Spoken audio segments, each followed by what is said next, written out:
Good afternoon and welcome. So just a little preface. I'll be talking about instruments that were made and some of their physical properties, but I'm not an acoustician and I am not an instrument builder and I am barely a percussionist. So what you'll see is a journey. I'll just be taking on a journey of discovery with these instruments that were required for a symphony concert that we had. Saskatoon Symphony was doing Materna Requiem, I believe, in 2020, and it required 5 bell plates. And when it looked like Saskatoon might be a difficult place to get bell plates to, we thought, well, we could try making that. I mean, how hard could it be? So we set about on that task. Since I'm not an instrument builder, I did have some friends joining me. So on the left, you see Jim McCarthy of makeamarimba.com. No kidding. He tells you how to make your own 5-octave marimba. And he lives in Saskatoon. And on the right is Gordon Siemens, good friend of mine. He's an aircraft mechanic, and so he had access to both knowledge about cutting metals and some tools that were helpful in doing that as well. So here's the bell plates that we made. So it's essentially just a sheet of metal. We made them out of 3/16 inch aluminum. And we needed 5 pitches, F2, G2, B2, C sharp 3, and D3. I brought D3 with me because it fit into the luggage. So this is the highest of the ones that we made, but the easiest to transport. We had some problems at the first performance. One of the problems we had was with projection. The conductor kept wanting more and more volume, and in response to that, we kept using harder and harder mallets so that we could hear it, but then that caused some other problems, which we'll find out about in a little bit. And we also had some issues with intonation that we'll also see a graph about exactly what was going on there. So because there was some issues with that, I thought perhaps it would be nice to have a look at what these waveforms look like in a recording I had done before the presentation of the bell plates at the last space between. I had made a bit of a quick and dirty recording of how the bell plates ring. And it was not helpful enough because it was done in my garage. And so there was a lot of reflective sound, there was a dog barking, and there was too much ambient noise to really get a sense of how this thing behaved as the vibrations became almost zero. El niente, right? When you get right down to those quiet moments. And so I decided to take them to the anechoic chamber on the campus of the University of Saskatchewan. And so there's the chamber I was in, and it shows you the whole idea of an anechoic chamber is to eliminate reflections. So I had essentially a perfect recording environment so that I could get a good sense of exactly how this thing behaved, and I wouldn't have reflections off the walls interfering with what I thought were the harmonics that it was producing, because the microphones only accept the vibrations that are coming directly from the instrument. So I circled in red the 4 microphones that I was using for this. It's a little hard to see exactly where they are, but on the extreme left is a microphone that is straight on, and then to the left of that you'll see a microphone that's at a 45-degree angle, and then to the right of that is a microphone that was further back, And then there's another one that was at a 90-degree angle. So I've got a diagram of that here. So for those of you who are interested in the recording part of this, I used some line audio Omni 1 microphones for the two main microphones. Those are handmade in Sweden. You may have heard of them before. They're not particularly expensive, but they're really quite high quality. I'll show you a graph of their frequency response in a moment. So I used one of those as the main microphone on straight on, and then I used another one of those at a 90-degree angle so I could get an idea of how much sound is lost on the 90-degree axis compared to the straight on. And then I also used a couple of Rode NT5 microphones, one 3 meters back so I could get a sense of how sound dissipates in a room that doesn't have reflections. You rarely have a chance to see exactly how much dissipation there is because there's so much interference from things that are between the sound source and the microphone that's picking it up.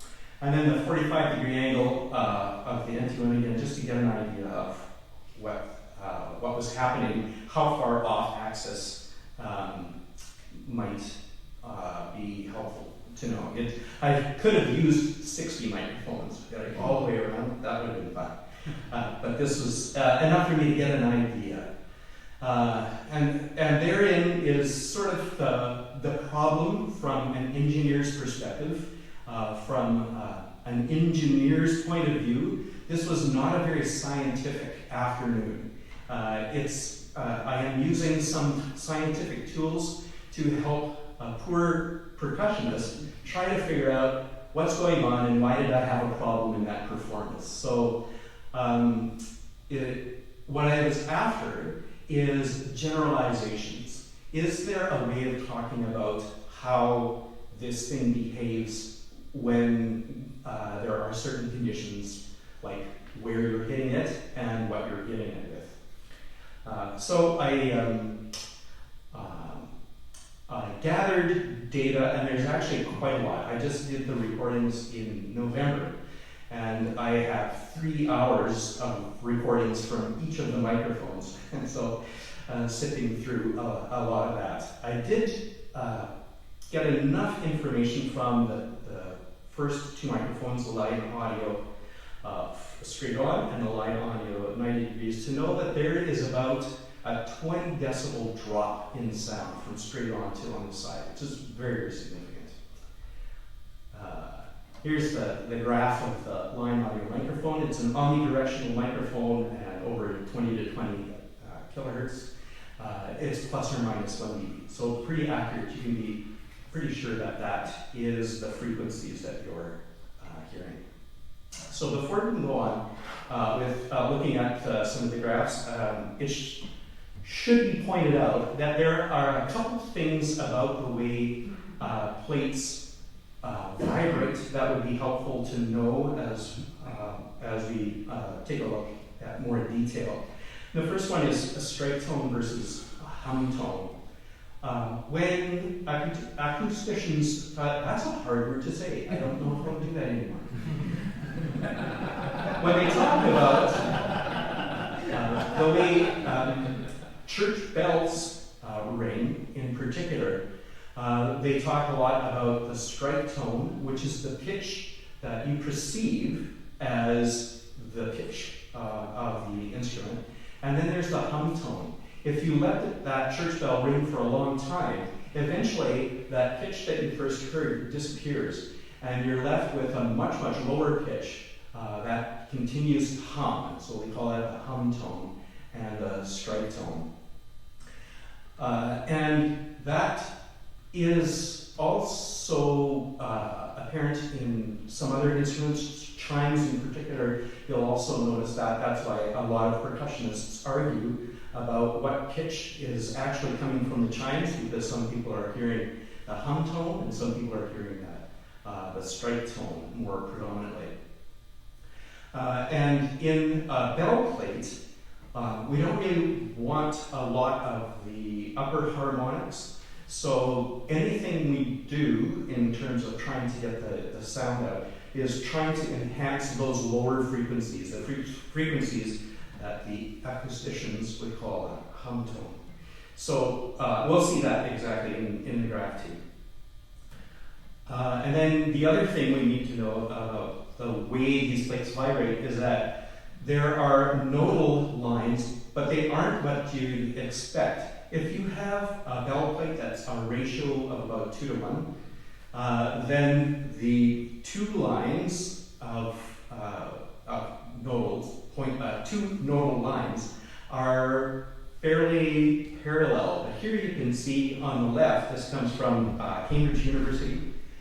They did some Chladni tests with this. This is like putting salt or sand on a piece of metal and then getting it to vibrate at certain frequencies, and you can see where the nodal lines are.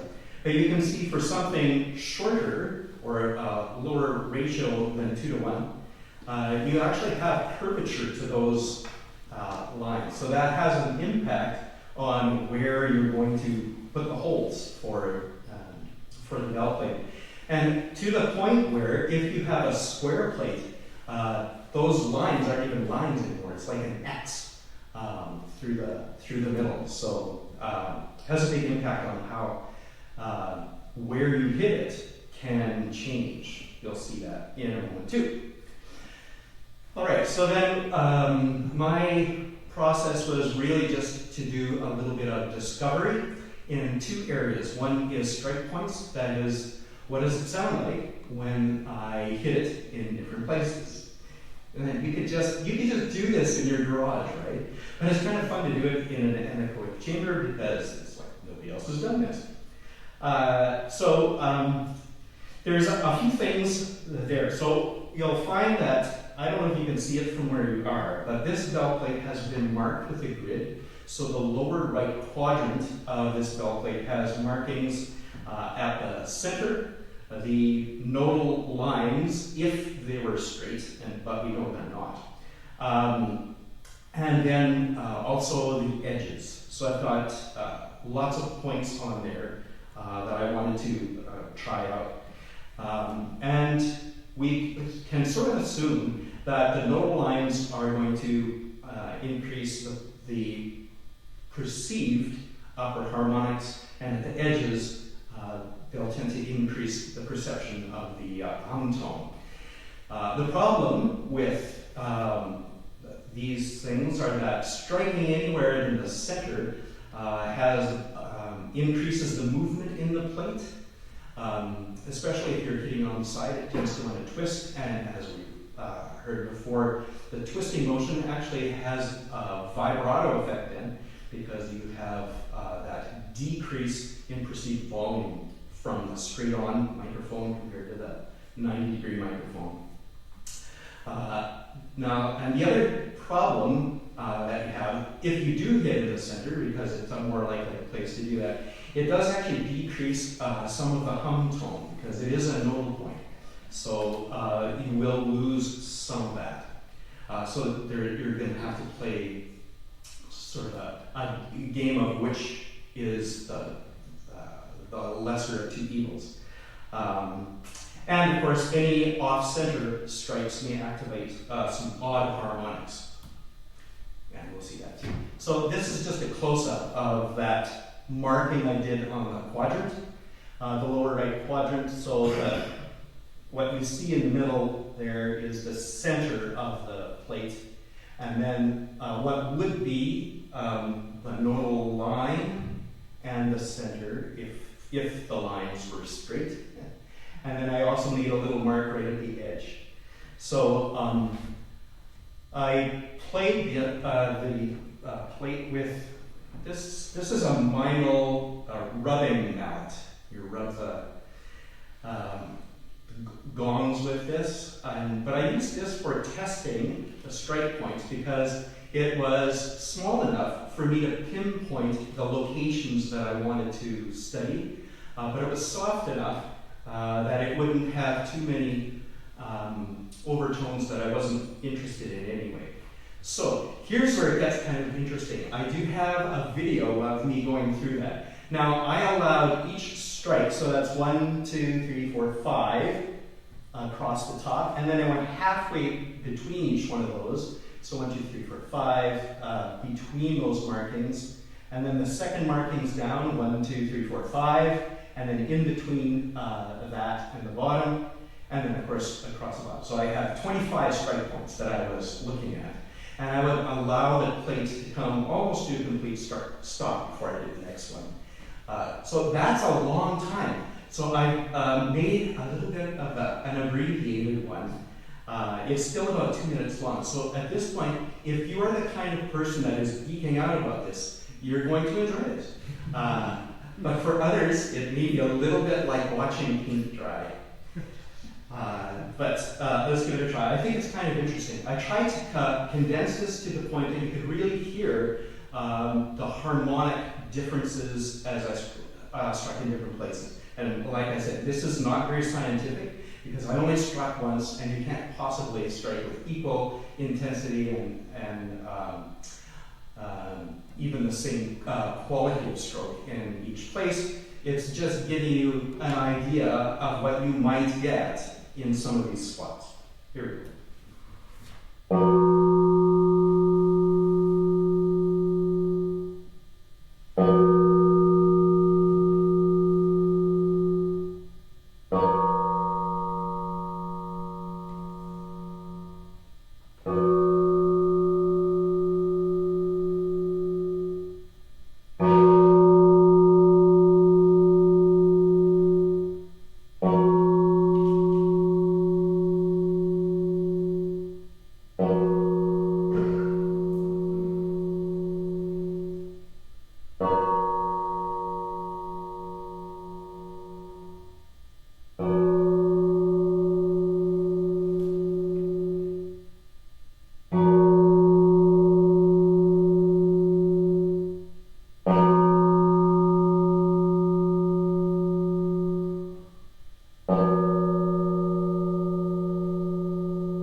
Center and the bottom corner. The center is probably a better choice for most applications if you're going to be using any kind of heavy beater, because otherwise getting in that extreme bottom right corner really makes it spin.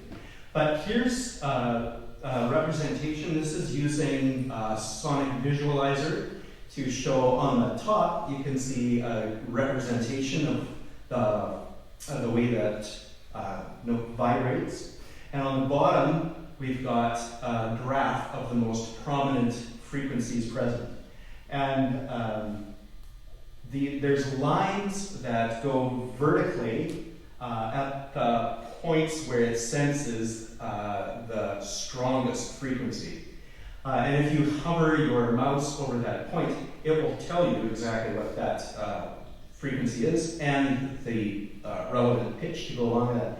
So I transferred that to this slide so that you can see what it was detecting as strong pitches. So F2 is 20 dB down, so that's quite quiet even so. And then F3 is expected, an octave higher. We would expect or the fifth above that to be present too. And that does come through in some videos. But again, the next one is not an octave, it's sharp.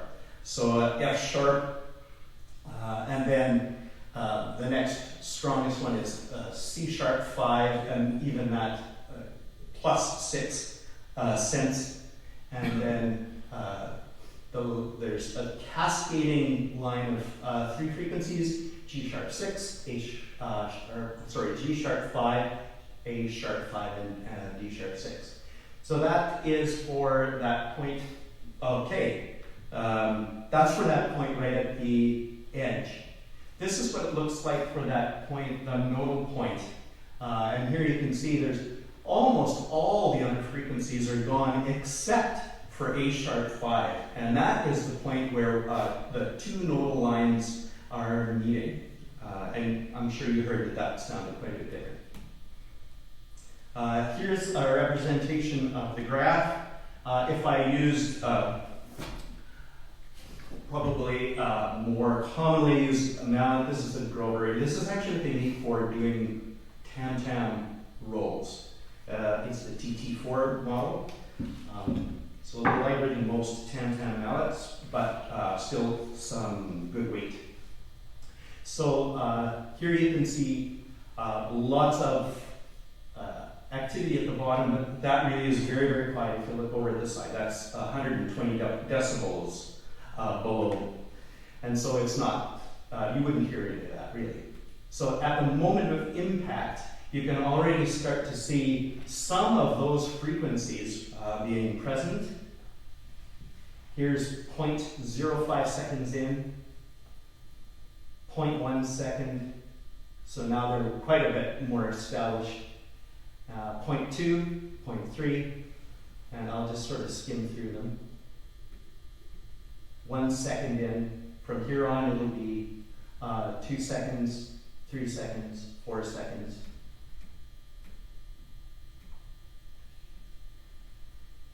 And at about this point, you can see that the lowest frequency, that hum tone that we talked about, is in fact the strongest of the frequencies present. But this is 14 seconds in, so that's probably why it's only considered hum.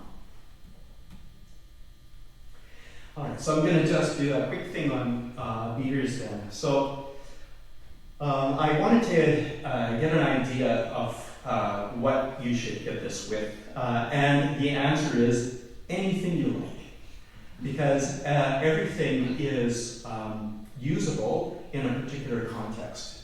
If you're looking for increased harmonics, lighter and harder beaters, and if you're looking for increased lower harmonics, of course heavier and soft is helpful. The problems we end up with are that heavy beaters cause unwanted movement, soft beaters don't project well enough, and using hard beaters increases too many of the upper harmonics, which can be quite a problem.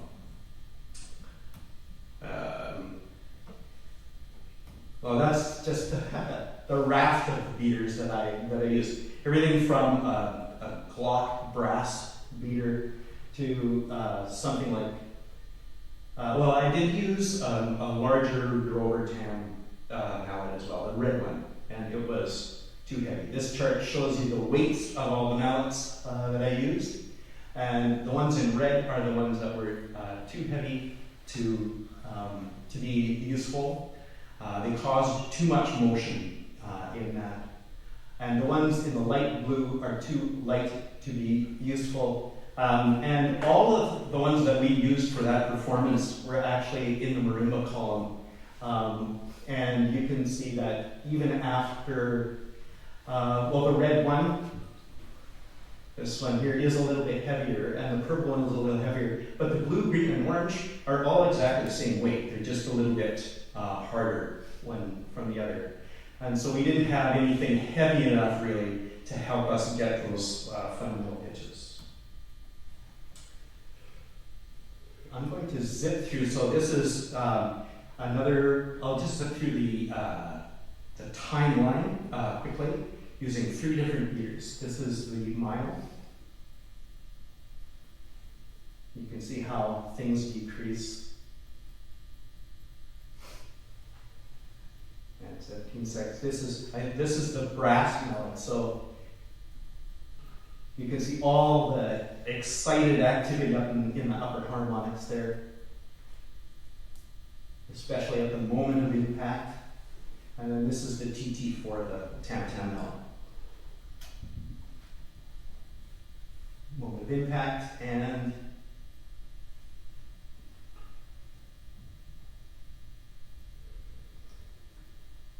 so, yeah, I thought it might be helpful just to see how much difference there was between the brass mallet and the tam-tam mallet. So here you can see how much difference in activity.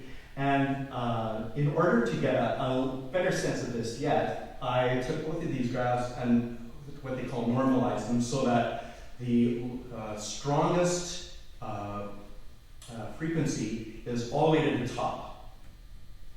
And then you can really see which frequencies are the most prominent in the brass mallet. You don't have any of the lower 4 harmonics are not as strong as some of the upper ones. Whoops.